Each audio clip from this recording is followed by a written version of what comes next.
Hello, everybody, and welcome to the White Hatter YouTube News Show. I'm Brandon. I'm Darren. This is take number 2. Yeah, the first take we did, I had my mic on. I did not have my mic on. You didn't have your mic on. No. The techo guy here forgot to make sure that his mic was on. So No. this is take 2. That's all right, though. That's all right. So let's get into... Hey, before we get going, can I share something? What's that? I got a new case for my iPhone.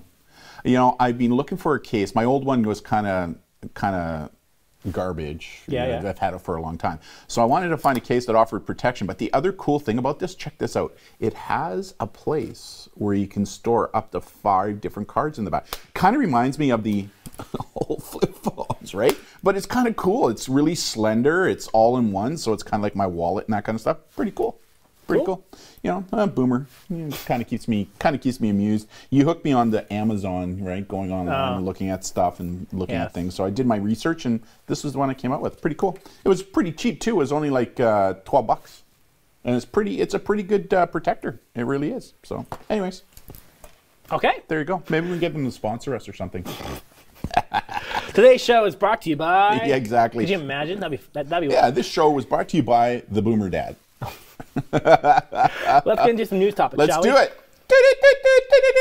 In the news. First topic is 3.2 million PCs compromised in malware campaign. Oh, so what's this all about? So, security researchers discovered 1.2 terabytes of personal details and information that was stolen through customized malware strains that were largely spread through illegal software, including pirated games and cracked versions of Adobe Photoshop. So what was compromised? Were like email, passwords, credit card numbers? What was compromised?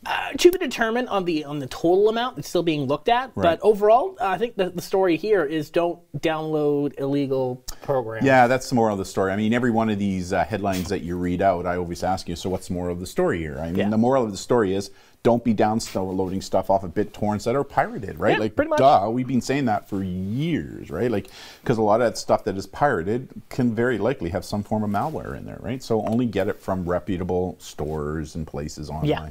If not, you could be downloading something that you may not want to download. No, you may not want to do that, for sure. So yeah, 3.2 million PCs. That's a lot. That's a good amount. That's a lot. Between 2018... Was it just PCs or was it also Macs?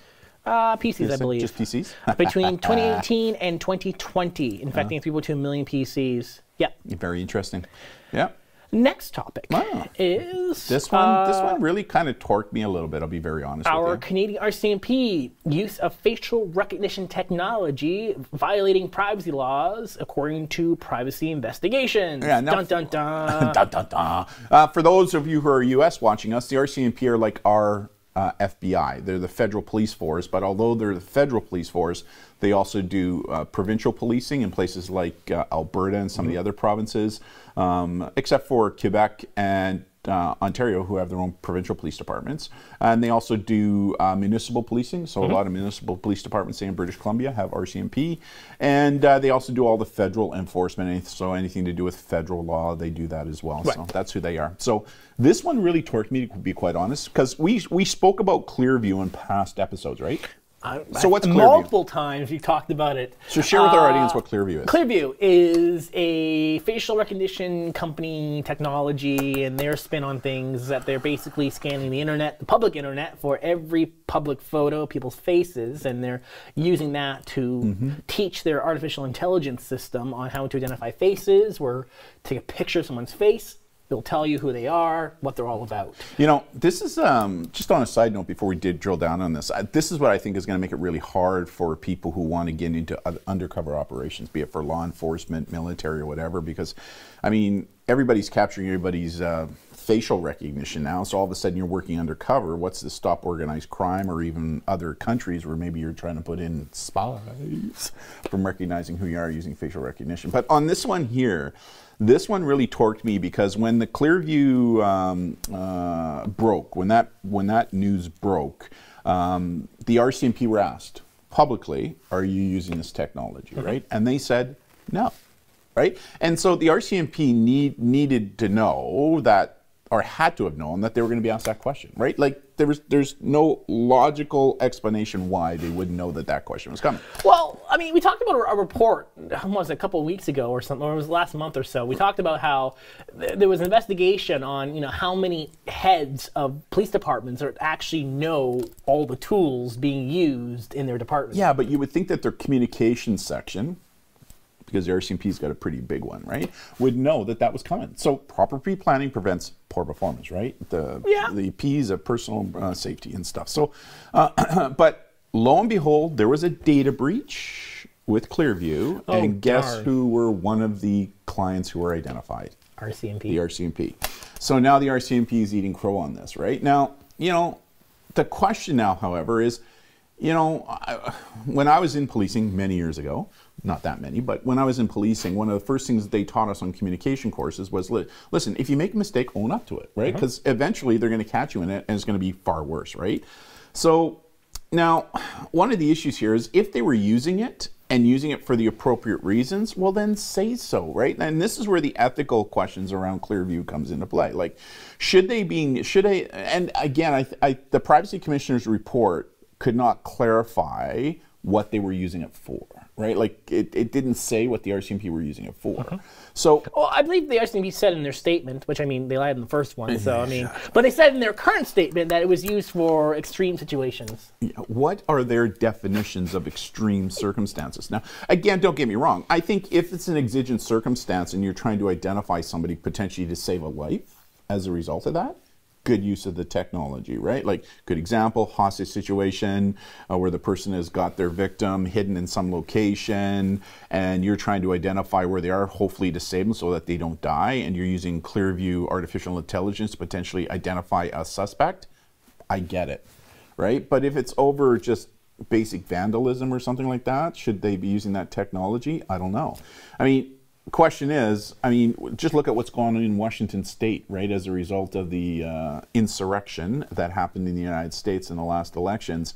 You got to know that the FBI and law enforcement are using, well, they come right out front and said that they're using facial recognition to identify suspects in that case, right? So, anyways, I guess what really torqued me on this one was that our federal police force, the FBI, denied that they were using it, and it wasn't until it was leaked that they had to admit to it. Yeah, it's not as if they're currently using this, because according to Clearview, is when the data breach happened and the privacy commissioners in different provinces were like, no, you can't be using the software, both in government and or business, basically. Right. Clearview said, okay, we're gonna stop our services to Canadian companies, organizations. You know, if the RCMP want to use this at a federal level, well, then, you know, maybe there should be a civilian oversight body, right, that oversees what the RCMP are doing outside of the RCMP to ensure that there's checks and balances in place. Because the problem with technology, traditionally within policing, is that once it's introduced, there's slippage, right? Let's see how far we can get away with this until all of a sudden something bad happens, and then there's bad case law created by the courts as a result of that, right? So I do think with technology like this, I think having a civilian oversight body like a tribunal whose goal it is to watch what the RCMP are doing using this technology would be appropriate. Yeah, makes sense. It would be appropriate, right? Because there's all kinds of ways that I could see, because like it or not, the RCMP are the state, they are the government, they represent the government and that kind of stuff. Even though they're supposed to be independent, they are enforcing federal law and stuff. So, you know, as a result of that, this type of technology can be abused. So let's just make sure that it's not being abused. And I think the best way to do that, it would be to have some form of an external body overwatching it. Anyways. Makes sense. But that's why I was really torqued. I was really torqued that our federal police force had said no, they weren't using it, and it wasn't until such time as a leak came out where it said clearly that they were a customer that they admitted to using that. Like, that's just not on, right? Not just on. So admit it. Just admit that you're doing it. You made a mistake, whatever it was, and then just move on. Easier to take your punches there, right? And some people say, well, it's easier to look for forgiveness rather than looking for permission first. Wrong thought process when it comes to law enforcement, right? Anyways. Speaking of law enforcement and federal bodies, yeah, I read this one. The FBI controlled an Anom app that ensnares scores of alleged criminals in global policing sting. So this is a very this one hit mainstream headlines last week. So basically, FBI controlled what was supposedly meant to be an anonymous app, which was marketed to criminals to secretly allow you to send messages between other criminals. And lo and behold, in the back end, the FBI were watching all the messages. I think this is also known as a honeypot, right? Like going on for 3 years, and they were sitting back collecting all the messages. I mean, it's brilliant when you think about it, right? It is. It's brilliant, right? Let's create this anonymous app. Let's publicly advertise it to get people in there because, you know, everybody knows government is watching, so let's use these anonymous apps that are out there on the market right now. And so, lo and behold, the criminal element now using this anonymous app, and the cops were watching, right? But now the question for me is, what are some of the ethics surrounding that? I think it was brilliant what they did. But legally, let's say they were monitoring stuff. The FBI owns it, so they have the right to the information in there, or do they, right? And if they do have the right, can they just get it, or do they need a court order to get it? I would suggest in the United States they probably don't need a court order, right? But now the question is I believe it's called the Patriot Act. Yeah, let's just say that they have information that is pertinent to criminal activity up here in Canada. So they notify the RCMP or a police department of jurisdiction, right? And so they say, hey, listen, we have this information. We think it's important from a criminal standpoint. Here you go. Now the question for me is, do law enforcement here in Canada just take the information without warrant, or should they get a warrant, right? Because I don't think without a warrant to be admissible, would it? I don't know. That's the question, right? The question is that if the FBI owns it, and they're just giving it to Canadian law enforcement for free as evidence, right? Yeah, but you owned it, but if you acquired it through a way that's not deceptive means, that's not legal here in Canada, I don't see how that would be usable in court. I don't know. It'd be my recommendation if I was an NCO in charge of a section and this came up. One of the things that I would say to them is, you know, this is a pretty good piece of evidence. Let's make sure that we protect it. So you know what? Let's just get a court order, a production order, and give it to the FBI and retrieve it that way. That way we know it's going to survive criminal scrutiny, or at least it's going to have a higher likelihood of surviving a court scrutiny over the legality of how you obtained it and how you put it into evidence. That would be my recommendation, right? But that takes time. And sometimes, like I say, if things are there, we'll just keep pushing and pushing and pushing and pushing, slide until you're finally caught. But I mean, it was brilliant when you think about this, right? I mean, it was just brilliant what they did. But now the question is for information that they received, and now it's going to be used in other countries like Canada, how does law enforcement take that information and use it in the right way for purposes of getting a conviction in court? Anyways, some interesting ethical discussions that can take, because again, you know, the argument, I think it's a valid argument, is the FBI owns it, so they own the information, so they're providing the information freely to us.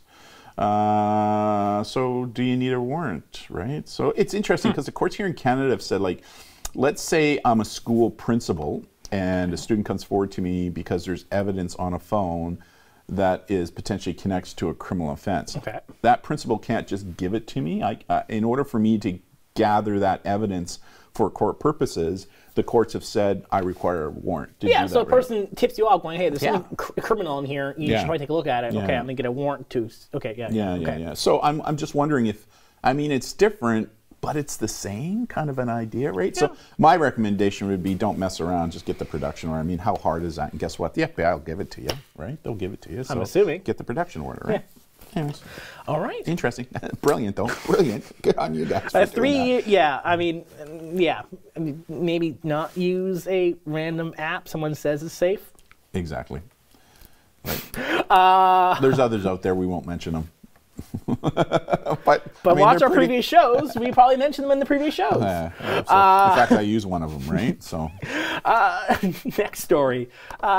Steam. Okay, what's Steam? Is that what comes out of a kettle? Get it? Steam, boiling, steam kettle? No. Oh, okay. What's Steam? Steam is a gaming platform similar to like Xbox and PlayStation, but for PCs. It's a PC gaming storefront and app. You bought me a Steam gift card for like Father's Day or something, right? Yeah, something like that. Yeah, because as you know, I think our viewers know as well, because as a boomer, I love playing World of Tanks.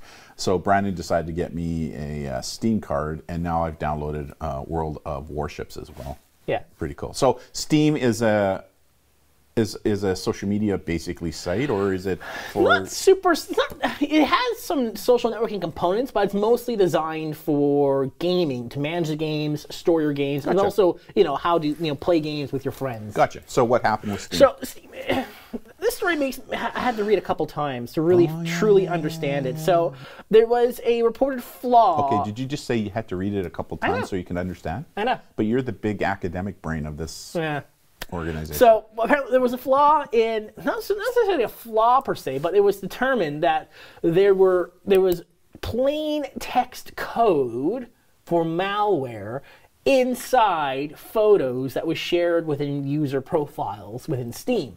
Now, the interesting part about this is that it's plain text code.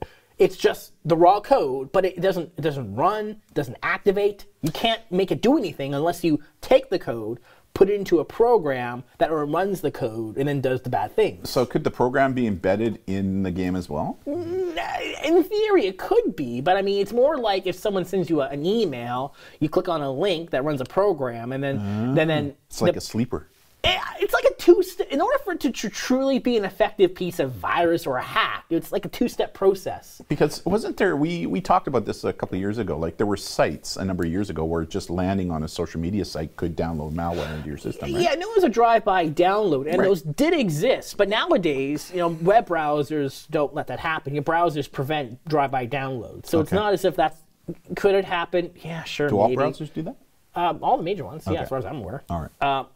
Anything's possible, it's the internet, but overall, there's security in place now in your browsers to prevent drive-by downloads from working. Right. So not really a huge issue anymore. But what's interesting about this one is that, Steam is its own browsing platform, social network of sorts, its own program. So is this a huge concern?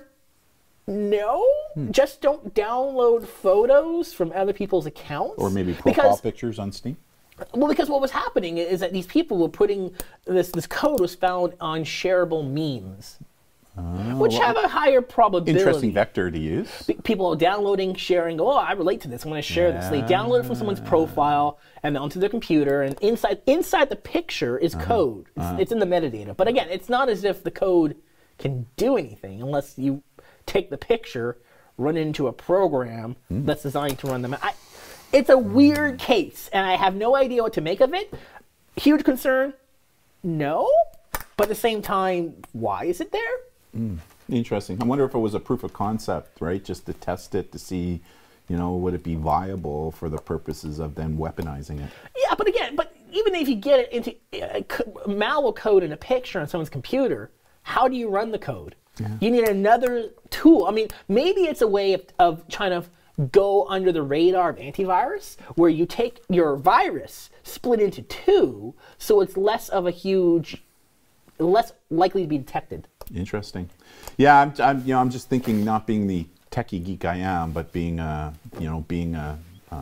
bigger thinker sometimes. I'm just wondering if. Did you just roll your eyes at me when I said bigger thinker? No. Yeah, you did. No. Yeah, you did. No. Yeah, you did. Oh. But could it have been designed, like I said, as a sleeper, where it's just into your system, and then later on it's triggered by something else? Interesting. To be determined. It's interesting. Steam knows about it? They haven't responded to it yet, but they have been notified, as far as I'm aware.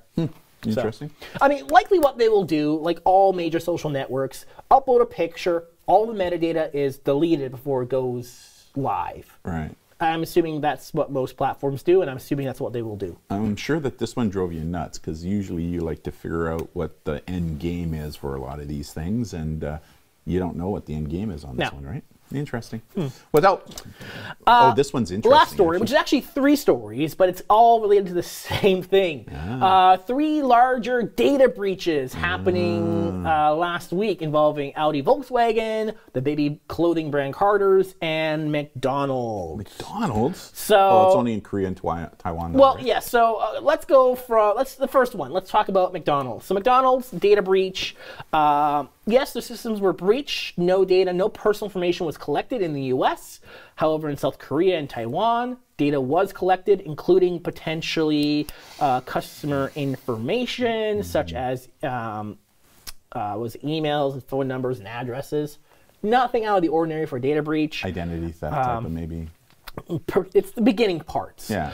Next one is Carter's baby clothing brand. It's babies, by the way. Babies, yeah. Babies, yes. So their breach, it was more like a flaw in their ordering system. Right. So when you, like many places, you order online to get a confirmation. Yep. Well, apparently in the tool that they were using, the link that was sent to customers, it never expired. So normally on these confirmation emails, they usually expire after a week or a month.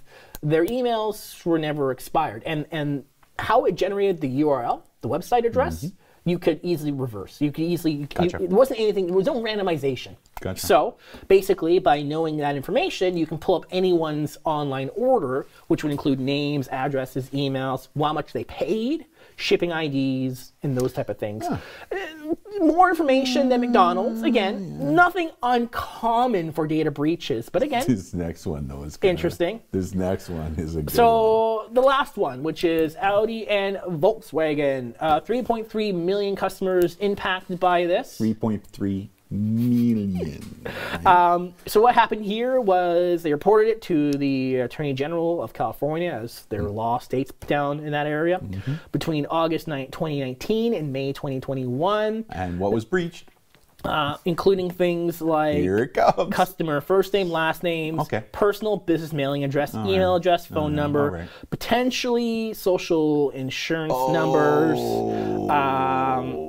data purchase, lease, loan information, VIN numbers, make, model, year, color, trim, and other packages. Ouch. So in regards to overall data breaches, there were no passwords and there were no credit cards or super specific details like your PIN number per se. But again, but a ton of personal information, including social insurance number, that could allow me to create accounts. yeah. So again, it was happening, data breach since relating back to August 2019. So a decent amount of time. And, you know, if I were to pick out of these data breaches, what companies' customers are more likely going to get targeted for scams? McDonald's? McDonald's. No. It's Audi, obviously, Probably Audi, right? because generally the price of the products that people pay for them and the amount of information there, it wouldn't be unreasonable to create a very successful phishing manipulation technique where basically you send someone an email going, oh, hey, we're your loan holders for your car. There was a mispayment. We need to update your information. Click this link. Click on the link. And the money does not go to Audi. It goes to somebody else. So I could see that being a more likely scenario occurring. Yeah. You know, we used to have an Audi. That's Remember? true. We had an A4 once upon a time. Was that 2015 or something? Yeah, it was a really nice car until it broke.